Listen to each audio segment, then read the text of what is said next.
Episode की शुरुआत में नागिसा और शिजुमा चल रहे होते हैं और तब नागिसा कहती है कि तुम्हारा कॉटेज कितना दूर है। तब शिजुमा कहती है कि वो ऐसे ही चलते रहे तो जल्द ही पहुंच जाएंगे और फिर से ये चलने लगते हैं और नागिसा मन में कहती है कि मैं स्टेप बाय स्टेप शिजुमा के कॉटेज के नज़दीक जा रही हूँ और शिजुमा की स्टोरी के भी मैं दूसरी इतोल के बारे में सुनना चाहती हूँ। लेकिन और फिर अपनी शिजुमा इसकी तरफ देखती है और कहती है चलो लंच खाते हैं, टमाओ-चान का दिया गया। और अब खाते हुए अपनी शिजुमा कहती है कि मैं स्ट्रॉबेरी रेसिडेंस के हॉल जाके टमाओ-चान को इसके लिए थैंक्स करूँगी। और तब अपनी नागिसा को रात वाली टमाओ की बात याद आती है और फिर शिजुमा कहती है कि मैंने यहाँ पर कुछ समर का टाइम उसके साथ बिताया था, लेकिन यादें हमेशा रहती है।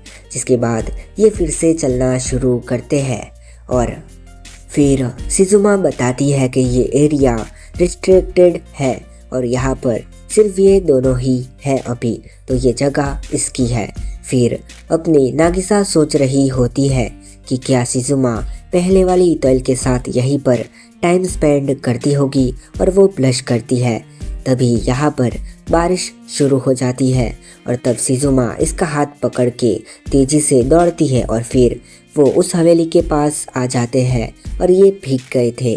फिर शिजुमा इसे एक की देती है दरवाज़ा खोलने को और वो कहती है कि उसे 2 साल हो गए हैं। फिर अपनी नागिसा दरवाज़ा खोलती है और शिजुमा कहती है कि मैं शावर लेके आती हूँ, तुम यहाँ पर वेट करो। और फिर नागिसा उस की को पहन लेती है और इस जगह को देखने लगती है। तभी शिजुमा आती है टॉवल लेके और कहती है, नागिसा कहती है लेकिन तुम्हारा क्या, मतलब कि तुम्हारा शावर का क्या। और शिजुमा कहती है थैंक्स मेरी चिंता करने के लिए, बट डोंट वरी, मैं 2nd फ्लोर के बाथरूम का यूज़ कर लूँगी, टेक योर टाइम। जिसके बाद मैं तुम्हें स्टोरी सुनाऊंगी मेरी। और फिर ये दोनों ही नहाने लगते हैं अलग अलग, मेरे ठरकी लड़कों। खैर जिसके बाद शिजुमा अपने कमरे में नहा के जाती है और वो एक फ़ोटो को देखती है एंड कहती है आई एम सॉरी, काफ़ी टाइम हो गया नहीं, और फिर उस फ़ोटो को उल्टा कर देती है। जिसके बाद अपनी शिजुमा नागिसा के लिए कॉफ़ी लेके जाती है और फुल हनीमून वाला माहौल बन जाता है। और फिर अपनी शिजुमा इसे कॉफ़ी देती है और ये दोनों ही कॉफ़ी पीने लगते हैं। तब अचानक से नागिसा कहती है कि शिजुमा समा, आप मुझे अपनी स्टोरी क्यों सुना रहे हो। और शिजुमा स्माइल के साथ कहती है क्योंकि ये तुम हो नागिसा। और तभी बादल गरजते हैं और यहाँ पर मियुकी एंड अपने टमाओ-चान इन दोनों का वेट कर रही होती है। और यहाँ पर अपनी शिजुमा कहती है कि तूफ़ान काफ़ी ज़्यादा है और ये कल तक नहीं रुकेगा, तो हमें आज रात को यहाँ पर रुकना पड़ेगा, हम कल चले जाएंगे।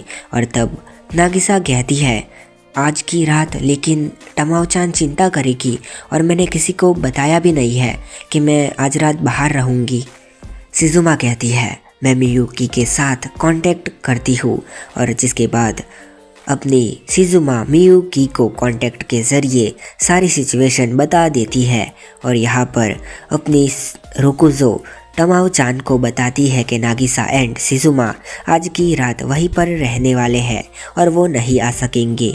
और यहाँ पर ये दोनों ही 2nd फ्लोर पर जाते हैं और एक कमरे के अंदर आते हैं और शिजुमा कहती है कि ये कमरा कोई भी यूज़ नहीं करता है, इसे वो लड़की यूज़ किया करती थी। और नागिसा कहती है वो लड़की यानी कि दूसरी इतोल है ना।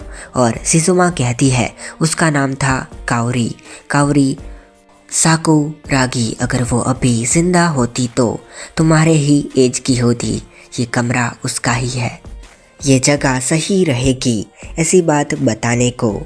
ये रात भी उस रात जैसी तूफ़ानी रात है जब हम एक दूसरे से प्यार करते थे। नहीं, प्यार शब्द सही नहीं रहेगा, लेकिन अब मैं सोचती हूँ कि आखिर रियल प्यार क्या है। क्या वो सिंपैथी थी? मेरे पास इसका कोई भी जवाब नहीं है, ना ही हमारे पास कोई ऐसा सवाल है जो हम एक दूसरे से पूछे।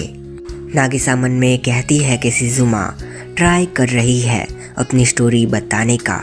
फिर शिजुमा कहती है, लेकिन काओरी, उस दिन के बाद मेरी दुनिया बिखरने सी लग गई थी, लेकिन जिसने मेरी दुनिया को फिर से नॉर्मल बनाया वो तुम थी नागिसा। क्योंकि तुम आई तो मुझे लगा कि मैं अपने पैरों पर फिर से खड़ी हो सकती हूँ। क्योंकि तुम आई तो मुझे लगा कि मैं फिर से शाइन कर सकती हूँ। और नागिसा कहती है, मुझे भी जब मैं तुमसे मिली तब ऐसा ही लगा था। शिजुमा समा और तभी बिजली के कड़कने की आवाज़ आती है और फिर शिजुमा कहती है कि मैं तुम्हें ऐसे ये स्टोरी नहीं सुना सकती हूँ और चेंज कर लेती हूँ। ये स्टोरी काफ़ी लंबी होने वाली है और मैं इसे पहन के तो बिल्कुल नहीं सुना सकती हूँ, और मैं तुम्हारे लिए भी कपड़े लेके आती हूँ। नागिसा ब्लश करती है और फिर शिजुमा अपने कपड़े निकालती है नागिसा के लिए। गंदी सोच। जिसके बाद शिजुमा कहती है कि मैं तुम्हें अब और चिंता नहीं करवाऊंगी, मैं एकदम ठीक हूँ और वो भी होगी। आई एम श्योर कि नागिसा भी होगी। जिसके बाद वो कपड़े लेके जाने लगती है और यहाँ पर मियुकी एंड अपनी टमाओ-चान इनकी चिंता कर रहे होते हैं। फिर यहाँ पर शिजुमा हिचकिचाती है और फिर से दरवाज़ा खोलती है और जैसे ही वो नागिसा को देखती है तभी लाइट चली जाती है और शिजुमा नागिसा को वो कपड़े देने ही वाली थी, तभी उसे वो चाबी दिखती है गले में और उसे कुछ याद आता है। फिर से बिजली का झटका होता है और तब अपनी शिजुमा को नागिसा के अंदर काओरी की झलक दिखती है और दूसरे झटके में उसके हाथ से कपड़े गिर जाते हैं। फिर शिजुमा भी नीचे गिर जाती है, जिसे अपनी नागिसा होल्ड करती है। शिजुमा के आंखों में आंसू होते हैं, साथ में वो अपने काओरी का नाम ले रही होती है। उसे रोता देखकर अपनी नागिसा भी रोने लगती है और यहाँ पर दोनों ही रोने लगते हैं। और यहाँ पर मैं सिचुएशन तो एक्सप्लेन कर सकता हूँ, लेकिन इन दोनों की फीलिंग्स को नहीं। जिसके बाद अपनी नागिसा यहाँ से खड़ी होके बाहर की तरफ भाग जाती है। नागिसा भाग के बाहर चली जाती है और वो समंदर के पास खड़ी थी, वो दुखी थी। फिर शिजुमा आती है एंड उसके कंधे पर हाथ रखती है।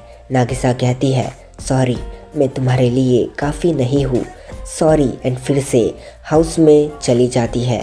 शिजुमा धीरे से चल के आ रही होती है, वो बस देखने ही जा रही थी। और सुबह शिजुमा जागती है एंड नागिसा के पास जाती है, तब नागिसा वहाँ पर नहीं होती है एंड नीचे नागिसा का यूनिफॉर्म भी नहीं था। शिजुमा के फेस पर कोई भी एक्सप्रेशन नहीं था। यहाँ नागिसा डॉम में आती है। यहाँ ये दोनों वेट कर रहे थे। टमाओ दौड़ के नागिसा के पास जाती है। मियुकी कहती है, शिजुमा कहाँ पर है? और नागिसा बस नामे सर हिलाती है और बेहोश हो जाती है। टमाओ उसे पकड़ती है एंड ये दोनों ही चिंता वाले आवाज़ में नागिसा का नाम ले रहे थे। मियुकी कहती है, मैं मदद लेके आती हूँ। और फिर वो कहती है, शिजुमा तुम अभी भी। और यहाँ पर शिजुमा बस फ़ोटो को देख रही होती है। और इसी के साथ ये एपिसोड ख़त्म हो जाता है। तो सॉरी अगर मेरी आवाज़ ठीक ना आ रही हो तो, क्योंकि मुझे सर्दी और ज़ुकाम दोनों ही है। सो मैं बस कहना चाहता हूँ कि पसंद आए तो लाइक और कमेंट कर देना और हो सके तो शेयर करना, क्योंकि मेरे वीडियो पर व्यूज़ कम आ रहे हैं और नेक्स्ट वीडियो सिर्फ 30+ व्यू पर ही आएगी, वो भी इसका ही एपिसोड। सो मैं मिलता हूँ नेक्स्ट वीडियो में, तब तक के लिए बाय और सायोनारा और टेक केयर।